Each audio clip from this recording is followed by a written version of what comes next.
સુરતની સિવિલ હોસ્પિટલના ડોક્ટરોએ ફરી એકવાર માનવતાની ઊંચાઈ પર પહોંચતા બિલીમોરાની ગંભીર સ્થિતિમાં લાવવામાં આવેલી સ્ત્રીને નવી જિંદગી આપી છે. કલ્પના વિરલ ટંડેલ નિવાસી બિલીમોરા તારીખ 28 જૂન 2025ના રોજ સવારે 4:50 કલાકે સિવિલ હોસ્પિટલમાં લાવવામાં આવી હતી. આ મહિલાની પોતાની બીજી પ્રસૂતિમાં 7 મહિનાનો ગર્ભ સાથે હતી અને તેને એન્ટીપર્ટમ હેમરેજ જેવી ગંભીર હાલતનો સામનો કર્યો હતો. અગાઉ પ્રાઇવેટ હોસ્પિટલમાં સિઝેરિયન ડિલિવરી બાદ ગર્ભાશયમાંથી રક્તસ્રાવ બંધ ન થવાના કારણે તાત્કાલિક સિવિલ હોસ્પિટલમાં રેફર કરવામાં આવી. જ્યાં તેમને હોસ્પિટલમાં લાવવામાં આવ્યા ત્યારે તેમનું બ્લડ પ્રેશર ખૂબ જ ઓછું હતું અને સ્થિતિ અત્યંત નિર્ભર હતી. સિવિલના ગાયનેક વિભાગે તાત્કાલિક ઓપરેશન કર્યું અને દર્દીનો જીવ બચાવવા માટે ગર્ભાશય કાઢી નાખીને રક્તસ્રાવ રોકાયો હતો. ઓપરેશન પછી દર્દીને 27 કલાક સુધી આઈસીયુમાં વેન્ટિલેટર પર રાખવામાં આવ્યા. સારવાર દરમિયાન આઇનોટ્રોપિક દવાઓ આપવામાં આવી અને સતત નિરીક્ષણ કરવામાં આવ્યું. દુર્લભ સ્થિતિમાં તેને 45 યુનિટ લોહી અને લોહી સંબંધિત પ્રોડક્ટ્સ આપવામાં આવ્યા. ડોક્ટરોના સતત પ્રયત્નો અને ગંભીર મેડિકલ ટીમ વર્કના પરિણામે દર્દીની સ્થિતિમાં ધીરે ધીરે સુધારો આવ્યો અને અંતે 8/7/2025ના રોજ કલ્પનાબેનને હોસ્પિટલમાંથી રજા આપવામાં આવી. સમગ્ર પરિવારે સિવિલની ટીમ, ખાસ કરીને HOD doctor Ashwin Vachhani, unit head Jitesh Shah, doctor Bhavna Sojitra તથા ગાયનેક એનેસ્થેસિયા મેડિસિન વિભાગના તમામ ડોક્ટર અને ઓપ્સ, આઈસીયુના નર્સિંગ તથા વર્ગ 4 સ્ટાફનો હૃદયપૂર્વક આભાર માન્યો હતો. હું ડૉક્ટર જીતેશ શાહ, સ્વીમેર ગાયનેક વિભાગમાં પ્રોફેસર તરીકે સેવા બજાવું છું. તારીખ 28 જૂન 2025ના રોજ કલ્પનાબેન ટંડેલ, ઉંમર વર્ષ 37, રહેવાસી બિલીમોરાને ખૂબ જ ગંભીર હાલતમાં સ્વીમેર હોસ્પિટલ ખાતે રિફર કરવામાં આવેલ. એક દિવસ પહેલાં એટલે તારીખ 27 તારીખે રાત્રે તેની દર્દીને 7.5 મહિનાના ગર્ભ સાથે ખૂબ જ બ્લીડિંગ થયું હતું, જેને એન્ટીપાર્ટમ હેમરેજ કહેવામાં આવે છે. જેના માટે તેનીને તાત્કાલિક પ્રાઇવેટ હોસ્પિટલ બિલીમોરા ખાતે લઈ જવામાં આવેલ અને સિઝેરિયન ડિલિવરી કરવામાં આવેલ.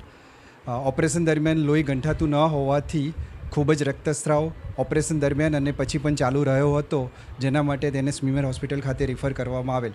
તારીખ 28 જૂન 2025ના રોજ સવારે 4:30 કલાકે સ્વીમેરમાં દાખલ કરવામાં આવી ત્યારે તેની હાલત ખૂબ જ ગંભીર હતી. ગાયનેક વિભાગના ડૉક્ટરોએ તાત્કાલિક ઓપરેશન કરીને ગર્ભાશયની કોથળી કાઢીને રક્તસ્રાવ બંધ કરેલ હતો. ઓપરેશન બાદ પણ દર્દીની હાલત ખૂબ જ ગંભીર હતી.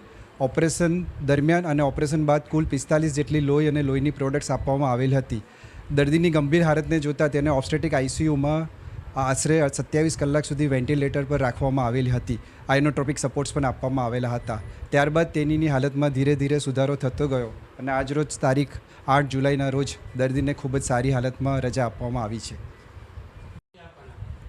मैं डॉक्टर अनामिका मजूमदार यहाँ पे एसोसिएट प्रोफेसर के हिसाब से काम कर रही हूँ. लास्ट 19 ईयर्स मीमर हॉस्पिटल में काम कर रही हूँ. तारीख 28 तारीख को जब पेशेंट हमारे पास आई सुबह 4:30 बजे, उसकी कंडीशन बहुत ही ख़राब थी. काफ़ी खून जा रहा था पेशेंट को और उसका ब्लड प्रेशर भी बहुत कम था. पेशेंट को जान का जोखिम था. उसके लिए हमने तात्कालिक पेशेंट को ऑपरेशन थिएटर में लिया. हमने हमारी पूरी टीम ने उसकी स्थिति देखते हुए हमको उसका गर्भाशय निकालना पड़ा. उसके बाद हमने उसको अराउंड 45 खून के अलग अलग प्रोडक्ट्स चढ़ाए. पेशेंट करीब 1.5 दिन वेंटिलेटरी सपोर्ट पे थी.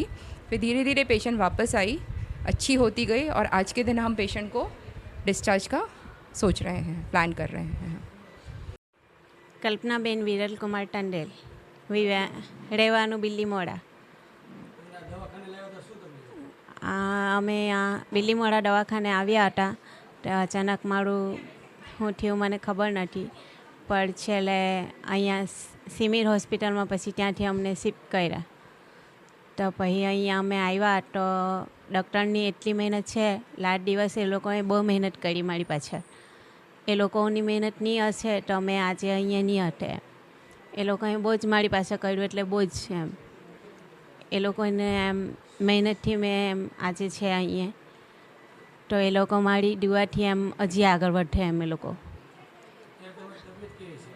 અત્યારે મને બહુ જ સારું છે એમ. એ લોકોએ મને બીજું જીવન આપ્યું છે એમ.